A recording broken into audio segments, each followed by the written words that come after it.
Assalamualaikum warahmatullahi wabarakatuh. Halo semuanya. Saya di sini sebagai perwakilan dari kelompok 6 kelas 10 IPS 1 yang beranggotakan saya sendiri, Muhammad Aska Afianto, Caroline Egya Ginting, Keiza Adila, Jose Fidel Salomo, dan Larasati Nurul Aisyah. Di sini kami akan memaparkan tentang sejarah Buddha. Berikut adalah penjelasan tentang materinya. Assalamualaikum warahmatullahi wabarakatuh. Perkenalkan, nama saya Keiza Adila dan hari ini saya akan menjelaskan sejarah agama Buddha. Agama Buddha diketahui berdasarkan penelitian ilmiah yang dilakukan para ilmuwan dengan memanfaatkan berbagai objek pengamatan seperti peninggalan sejarah, cerita-cerita kuno, dan yang tertulis dalam kitab di masa lampau. Dari penelitian tersebut diketahui bahwa agama Buddha terlahir di abad ke-6 sebelum Masehi di Nepal.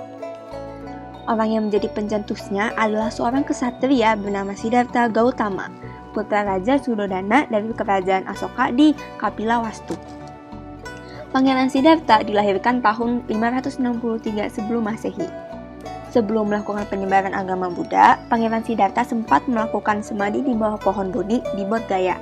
Setelah berhasil menemukan pencerahan sempurna, Siddhartha yang berhasil menjadi sang Buddha pada usia ke-35 tahun mulai melakukan penyebaran ajarannya pertama kali di Sarna. Dalam perjalanannya, yakni setelah 100 tahun meninggalnya sang Buddha, agama Buddha terpecah menjadi dua aliran.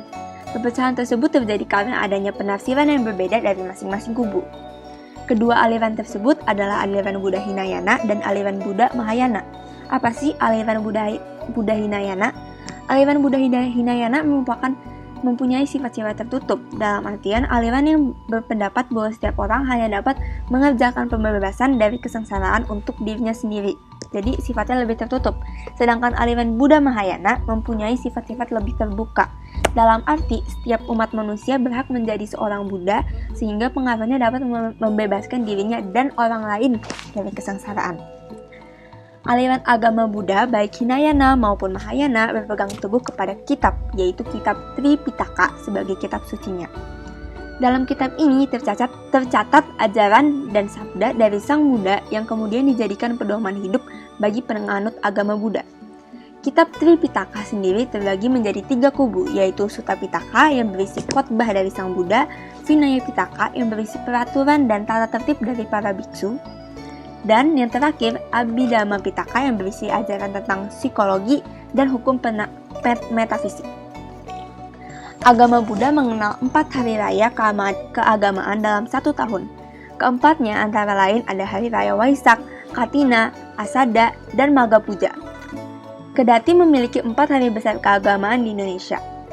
Mungkin kita hanya akrab dengan Waisak saja karena hari Waisak sebagai satu-satunya hari besar keagamaan agama Buddha yang menjadi hari libur nasional. Nah, hari raya Waisak kan sebagai satu-satunya hari besar keagamaan Buddha yang menjadi hari libur nasional nih.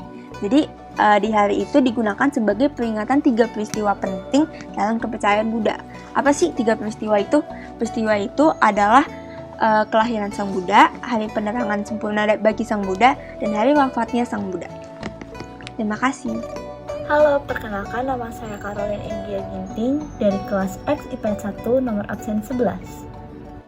Masuknya agama Buddha di Indonesia diperkirakan lebih awal daripada agama Hindu. Dalam penyebaran agamanya, agama Buddha mengenal misi penyebar agama yang disebut juga Dharma Duta. Penyebaran agama Buddha sendiri sudah diperkirakan terjadi sejak abad 2-5 Masehi. Nah, hal ini dibuktikan dengan ditemukannya arka Buddha dari perunggu di Sempaga, Sulawesi Selatan pada abad ke-2 Masehi.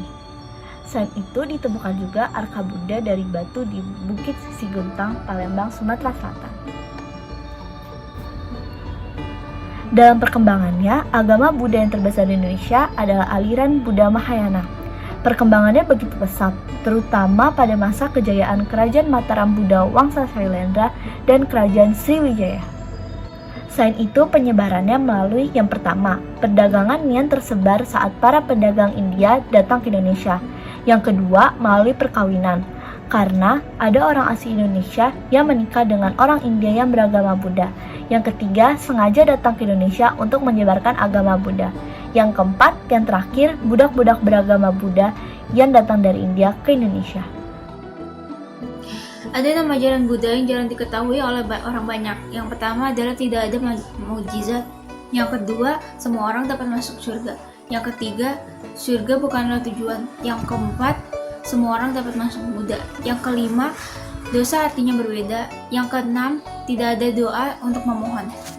Tokoh utama Buddha adalah Siddhartha Gautama. Nama ibunya adalah Maya Devi atau Mahamaya. Nama ayahnya adalah Sudadana.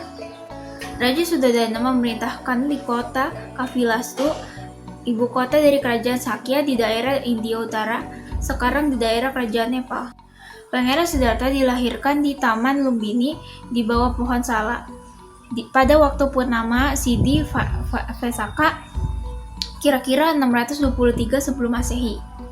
Pangeran Siddhartha Gautama diramalkan oleh petapa Asita dan Kondana bahwa ia akan kelak menjadi Buddha.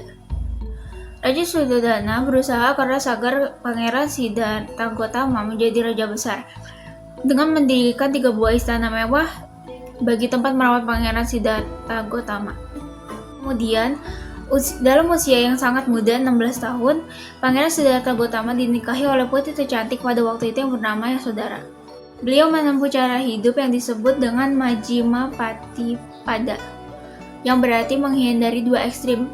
Akhirnya beliau mencapai kesucian tingkat Buddha di bawah pohon Bodhi di hutan Gaya pada saat purnama Siddhi Vesaka dalam usia 35 tahun. Sang Buddha Gautama pertama kali menyebarkan dhammanya di Taman Rusia Isipa Tanah kepada 5 orang pertama yang dahulu bersama beliau. Setelah mendengar khotbah Sang Buddha, kelima orang tersebut mencapai tingkat kesucian dan menjadi pengikut Sang Buddha. Sang Buddha Gautama mencapai parinibbana atau wafat di bawah pohon sala kembar di Kusinara pada saat purnama Siddhi Vesaka tepat pada usia 80 tahun. Selanjutnya adalah peninggalan-peninggalan sejarah bercorak Buddha yang ada di Indonesia. Yang pertama adalah candi. Candi biasa digunakan sebagai tempat pemujaan. Ciri candi Buddha biasanya memiliki 2 hal, yaitu yang pertama memiliki stupa dan memiliki patung Sang Buddha Gautama. Stupa adalah tempat dari batu di mana untuk meletakkan patung Sang Buddha tersebut. Perbedaan candi Hindu dengan candi Buddha adalah biasanya kalau candi Hindu itu meninggi, sedangkan candi Buddha itu melebar. Nah, salah satu contoh candi Buddha di Indonesia adalah Candi Borobudur, yang merupakan salah satu candi terbesar yang terletak di Magelang, Jawa Tengah. Nah, pembangunan Candi Borobudur itu sendiri sudah dilakukan sebelum agama Hindu meluas di Jawa. Nah, pembangunannya Candi Borobudur itu memakan waktu kurang lebih 50 tahun. Yang kedua adalah prasasti. Di Sumatera Selatan banyak ditemukan prasasti warisan kerajaan Sriwijaya. Di sekitar Palembang ditemukan prasasti Telaga Batu, prasasti Talang Tuom, dan prasasti Kedukan Bukit. Ketiganya menceritakan berdirinya kerajaan Sriwijaya. Prasasti Karangberahi dan prasasti Kota Kapur ditemukan di Jambi dan Bangka. Kedua prasasti itu menceritakan wilayah kekuasaan Sriwijaya. Yang ketiga adalah patung. Patung yang bercorak Buddha biasanya berupa arca Sang Buddha Gautama. Arca Sang Buddha Gautama pertama kali ditemukan di Sikendeng, Sulawesi Selatan.